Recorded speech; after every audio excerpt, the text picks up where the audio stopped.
Welcome to the Motorsport Coaching Podcast, sponsored by Motivate Training and Management. This is a podcast where we talk to drivers and industry experts to help you maximize your performances on and off the track. Let's get started with today's show.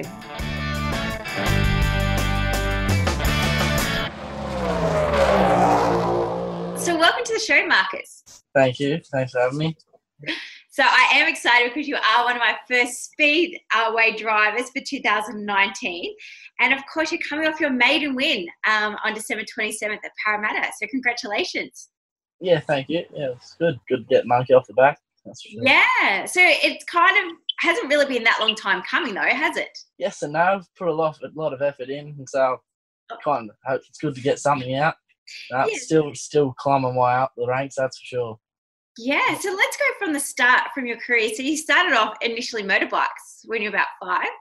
Yeah, exactly. I started racing bikes with my brother, and that's what we did. And Dad used to take us around racing. And then when I got a little bit older, Dad wanted me to start racing go-karts, so that's what I did. But I preferred bikes, but if I wanted to race sprint cars, I had to go down that way. So that's what I kind of did. And yeah. Yeah.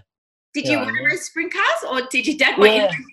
I always definitely wanted to race sprint cars. It's just wasn't interested in go-karts at all because, motorbikes was a lot more adrenaline in it. And it's a lot more exciting for me. Yeah, I always wanted to do sprint cars. I've been working on Dad's car since I was probably 9. Got to start driving when I was 16. So fantastic. But you did have a good result in the karting. So you won an Australian championship like within the first 12 months, didn't you? I think it was my second year. I'm not sure. I can't really remember. Yeah, it wasn't too bad at the karts, but it's nowhere near as enjoyable as sprint car racing and all the rest of it, that's for sure. Yeah, so let's talk about your sprint car championship. So you started in around about 2015? 2015-16 season. Yeah, and you won the Rookie of the Year? Yeah, I got the Rookie of the Year at Valvoline Raceway, so that was good as well, yeah. Yeah, and so in order to get that, like, how many races were you doing? I know that the series has definitely changed from back then to now, to how many rounds and so forth. So just talk us through a bit. Yeah, I think it was just 21 rounds. It was just like sort of the track championship, and it was just Rookie of the Year at Valvoline Raceway. So got that my first season, which was pretty good, and got a couple top 10s, I think, which is pretty good for a rookie, I think. Yeah, wasn't too bad. Yeah, so you've had a couple of podiums throughout the last 3 or 4 years. Yeah, I've got about 4 here. So and the last time I've got here was second place last year, second place in March of last year. So really over the last 12 months you've been, March to December, that 7-8 months period you were working hard to get that monkey off your back, so to speak. Yeah, my last season was when I started kind of coming through and understanding how it all works around me, and just getting on top of the car has been the problem lately, and we're starting to get a good firm grip on it, and speed's kind of showing in top 5 every night so far since Christmas started, so keep the ball rolling. Yeah, fantastic. And so what is the grand plan for 2019? Just keep working hard and racing, really. I'll end up back in America once the Australian season's done and racing over there, which I generally have been doing since I started. And yeah, just focusing on our season at the moment, that's about it. And between that and work, that's sure. So what do you do for work, or is racing a sprint car your full-time career? Nah, definitely not my full-time career. I work for my parents in the machine shop doing fitting machining. So yeah, that's my trade and that's my apprenticeship. That's what I'm doing. So yeah, I was going to say, have you done an apprenticeship, or are you currently doing one? I'm going into my 3rd year, so yeah, that's what I do. So finish that, and then I'd say I'll get my trade in that, and then I'll get a lot more into racing and probably spend a whole 6 months or to 8 months in America once I get a trade. So yeah. And do you feel like there's a lot of pressure for you to live up to your surname, or I'm sure you get asked that question a lot, or you are who you are and you don't really care what kind of... I know where I've come from, and I've got a lot of respect, and I'm not going to say I'm going to be better because I know that's pretty much near impossible. You can't really do what my dad's done as far as I'm concerned, and I don't think anyone really will. So I just want to do the best things I do and live up to it that way, because I don't think I'm ever going to be racing those many things and whatnot. So, but oh well. Just see what happens, hey? So you just had a birthday. Did you turn 18 or 19? Turned 19 August last year, yeah. So getting a little bit older. Yes. So tell us, for those people who don't really know the difference between racing in Australia to racing in the US, like what's it like as far as like 1, the competition, but 2, the fan base, 3, the fan experience. How does it differ from here to there? Well, it's a lot more, like everyone gets a lot more pumped up in Australia, I find, whereas America, you roll in and race. Like no one knows who's going to be there, sort of thing. And there's a lot less pressure put on a driver in America, that's for sure, but the talent's a lot stronger, so it's harder over there, but it's just a whole different atmosphere in Australia again, so but like it that way, it's good. So yeah, so they're really die-hard fans, the Speedway crowd, aren't they? yeah, they definitely are, that's for sure. And kind of get that with every sport, you'd say, like between vet supercars and MotoGP and all that, they're all die-hard fans, so or else they wouldn't be out there. Yeah. And apart from your dad, have you got any mentors or have you had any correction from any other drivers that you look up to? Just my crew chiefs, really, between them and my brothers. And, yeah, it's just kind of in-house sort of deal. I've got a little bit some days, like, it's pretty, you get some days that, like, top guys from World of Outlaws will give you a couple of words of wisdom and what you should be thinking about and what you should be doing, and you take them on board, and they generally go pretty good. Like the other night when I won, I had Jeff Leakes there telling me what I should be thinking, and yeah, it didn't work out too bad. So that's good. Yeah.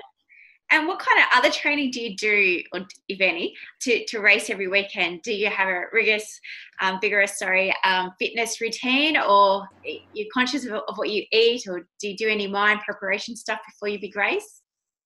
Not really. I'll just go to the gym 4 days a week and just watch what I'm eating Monday to Friday, and then the weekend's sort of the weekend. But I'm not really that vigorous on it, to say. Pretty relaxed. Only in the car for 10 minutes. So yeah, even though it's a pretty demanding 10 minutes, it's kind of, to race the sprint cars, you can't do much about it in the gym. It's just learning how they work and being car fit, because people like my dad are pretty old and know about a sprint car and they barely crack the sweat, and then you've got a gym freak rock up and race one for 10 laps and they about die. Like it's just, getting to know the race cars and getting race car fit, really. Are the cars heavy in all that mud? Like, no, they only weigh about 1,500 pounds. Mm-hmm. I can't really, I just thought, I don't know, convert that to kilos. But so they're pretty light, and then you got a lot of horsepower as well. So yeah, they're really good. So I assume that your reaction times though would have to be pretty on cue. Yeah, it's definitely you got to react. Like speedway's a lot different to any other sport, because you're racing around people wheel to wheel, 24 other cars on a quarter-mile track, and you're getting pretty close at times, throwing slide jobs and everything else, and you got to be prepared for them to do something and just preempt it most of the time, because things change pretty quick out there when you're moving as fast as we do. Yeah, and I'm just thinking about the driving ability. When you won, your brother said that you never take the high line, and so he wasn't expecting to see you up the top there. So what is that? What's the benefit of driving high and driving low for those that don't? It's just risk and reward at the end of the day. Running the top, you carry a lot more speed, but there's a lot more risk involved, because you can hit the wall or fall off the track, and then you lose a lot of spots. Whereas running the bottom, you can't really mess it up unless you spin out. Yeah, he said that, because I generally run the bottom because I don't like following people. And I can usually get the bottom going pretty good, and everyone's throwing the top, so I can kind of keep up with them that way. But that night, everyone thought it was a good idea to run the bottom. I was like, well, I'm going to go to the top then. So yeah, I don't really have a preferred line, just the one no one's on. That's right, just the fastest to get you to the flag. Yeah, may not be the fastest, but as long as no one's in front of me, I'm happy. Yeah, and so we're just talking about going to pass somebody. Is the car heavy to move? Like, is there a lot of oversteer, or is it just like a boat that you just need to touch it a little bit and it goes? Yeah, tell us a little bit about the steering. They react pretty fast because they're not heavy, and we got power steering, and they're driving on the rear tyres very hard, so you don't have to try that hard for them to turn. They almost do it themselves, pretty much. Mm-hmm. Yeah, you turn pretty hard right down the straight, and then to turn left, you don't really have to do that much. It's just all about keeping the wheels pointing the right way, and throttling it is to where you make your speed if you're not throttling it right. But you learn that in time. I don't really think about that much, like as far as braking and throttling. I just steer it. My feet kind of just do the rest these days. So yeah. Yeah, you just go into autopilot. Yeah, pretty much. You just muscle memory. And have you had many crashes? Yeah, I had a big one at the start of the season. Kind of wrecked everything. Yeah. But you get that. But had a few big ones. But I'm still young, so I bounce back pretty fast. So yeah, it doesn't really annoy me. And are the cars expensive to repair? Yeah, it depends what you do. Like a top wing, anytime you roll over, whether it's hard or not, it's $1,500 straight away. It depends on how much you wreck. Like a rear end's $5,000, and then chassis is another $5,000. Front ends, like assemblies, about $1,500, and like it all racks up pretty fast if you have a big one. That's for sure. And how do you fund your sport? Do you have any sponsors or? Well, major sponsors goes towards your racing, or? Yeah, well, Valvoline's the major sponsor of our team, like Matt, Dad, and myself. They kind of do a lot for us, help us a lot between that and giving us products. They get us down the road pretty well. And then we've got GCar Transport, which they help us with the fuel for the trucks, which is a major part of it, especially when you've got 3 transporters going down the road. Like, that racks up very fast, faster than you can imagine, really. And just between those two and just being careful on what you're using and not wasting tyres, for say, and just all that sort of things, we're doing pretty well. And to race at top quality, always making the A game, what kind of funds is required to race sprint cars? Is it like, how much does it cost really? Like, if you're seeking sponsorship, is it $100,000 per season? Is it $200,000? I'm just putting it in comparison to circuit racing. Yeah, it's not even close to circuit racing, really. But speedway is a funny thing, whereas you can't. It's good to have the good motors and the rest of that, but it all comes down to ability at the end of the day, and you're not really going to do so much. Money won't buy running up the front. It's down to the driver, really, and putting it in the right places at the end of the day. But to run a decent team, I don't know whether, if you've already got everything, you've already got the motor, you're looking at about $2,000 a race just for motor maintenance, and then tyres. It's about $3,000. You're looking at $2,500-3,000 each meeting. So that's a rough ballpark generally. Yeah, and I guess your biggest expense, apart from after you crash a car, would be actually like in fuel, like you said, in accommodation, because you kind of race, Monday night at Parramatta, and then Wednesday night you could be at Adelaide, and then Friday you can be at Warrnambool. Yeah, you get around quite a lot, and you do have to save expenses when you can, so that's what we try and do. But it definitely differs. Depends on good nylon tyres and bad nylon tyres as well. Some nights you won't even use one, but then some nights you'll do 8 tyres, so they're the bad nights. And are tyres expensive? Yeah, they're probably about the same as every other race car out there, about $380. So like for left rear and right rear, and front's just a little cheaper. But all racing tyres are kind of up there like that. But we definitely don't bolt them on like circuit racers do. We try to get as much out of them as we can. Yeah, and so when you go to America, what does your world look like then? Do you live on, or does Dumesny have a unit there? No, I just stay at the car owner. It's like my friend's house. When I race there and just race and work on the car and just do that sort of thing. And do what I do to get by, really. And does your sister live there? Yeah, my sister lives in Indianapolis, out in Bloomington way. She's got a boyfriend over there, so it's all pretty good when you go over there. You get to visit her and whatnot, so it's good. And so does the whole family go for that 8-month period? I only generally go for 2 months, but 2 months, yeah. Yeah, that's generally just me. I'll go by myself. That's what I have been doing the last couple of years, and whether Matt races there or not, we'll be there together. But it's generally just us. As in, like, just you and your dad, or like you and your pit crew, or who? Nah, you've got your pit crew over there. Yeah, and just kind of change quite easily, and then it's just me that go over. As long as you get along with your crew chief, you would generally be just fine. Yeah, and what about your race number? Have you always had that number 47, and is there any significant value to that number?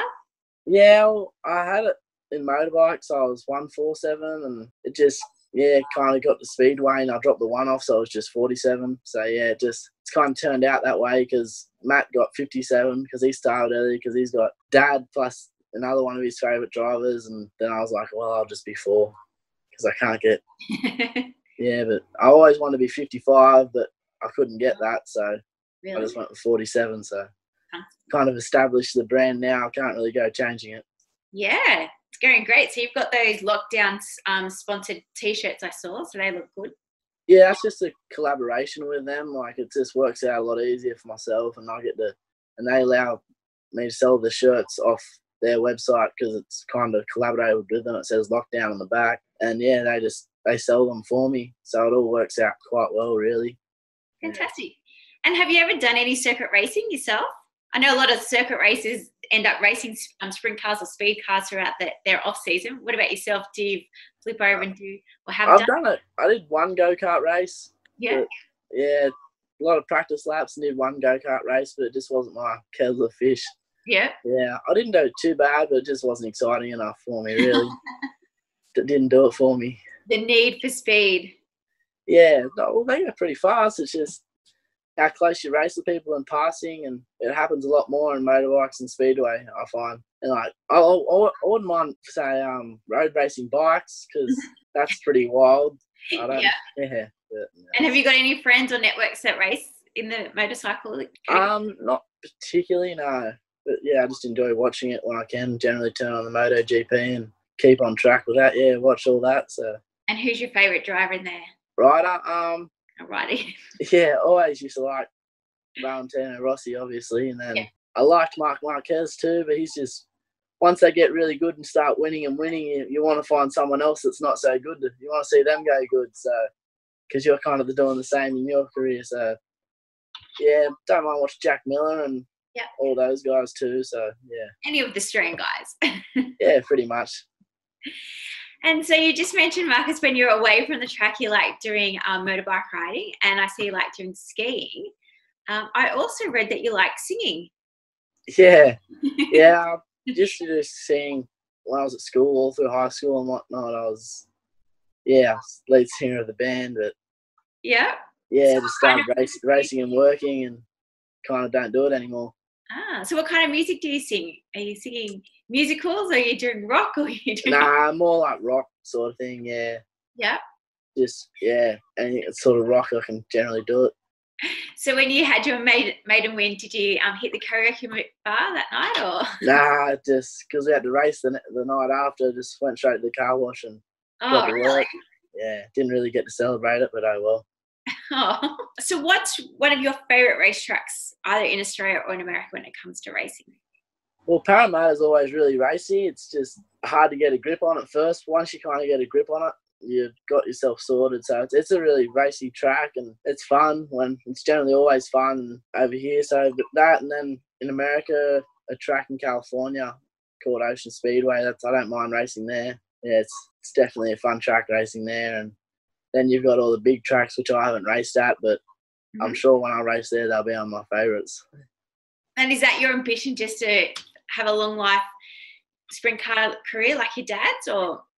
I don't know if I want to race as long as Dad. I just want to have a successful career and just enjoy what I'm doing, really. And Speedway is the funnest part of my life, so that's why I'm doing it. And I guess I'll just keep doing it till I'm not enjoying it anymore. And then I'd say that's when I hang up the wheel. But yeah, I reckon I'll be enjoying it for a fair few years to come. Yeah, for sure. We can't wait to see what happens in that coming years. So what's coming up for you the next couple of weeks? What race meetings do you have? So tomorrow night it's the Scott Darley, and the night after. So that's the biggest race in Sydney on our calendar. So that's a really good one to go and watch. And then we go to the President's Cup in Avalon. That's on the Wednesday. And then you go drive to Mount Gambier again for the King's Challenge. That's on Thursday. And then it's a classic Friday, Saturday, Sunday. And then we got to load up and drive across the country and get to Brisbane to race on Wednesday. And that's the Australian title Friday, Saturday. And do you drive all together in a truck, or who drives, or do you have? I can drive smaller trucks, but someone's lending me. Wayne Rowett is lending me his Sammy and Prime Mover, so I can't really drive this because I only got my little smaller truck license. But Yeah, we all generally travel in together because when something goes wrong, it's a lot easier when we're all together. So we generally, travel in a pack of 3. Yeah. So we've got each other's back at the end of the day. So yeah, Fantastic. It's a lot easier doing it that way. Yeah. Where's Mum? She's over it now. She just stays home. No, Mum still comes away. Yeah, she'll come away with us to the classic, and when we're away for a couple of weeks at a time, she'll come with us and just hop in the truck. Yeah. Yeah, we'll all just ride up together. So it's all. Do you play games in the truck? Plug in the AUX and chill out and just look out the window. Fantastic. Well, thank you very much for your time today, Marcus. I really appreciate it. No worries. And all the best for the 2019 rest of the race season for you. Yeah. We've got a couple more race meetings to go. We'll be following you. In the show notes, I'll put the links to your Facebook group, Facebook and website. Yeah, no worries. Fantastic. Well, thank you again, Marcus. I really appreciate your time. Thank you.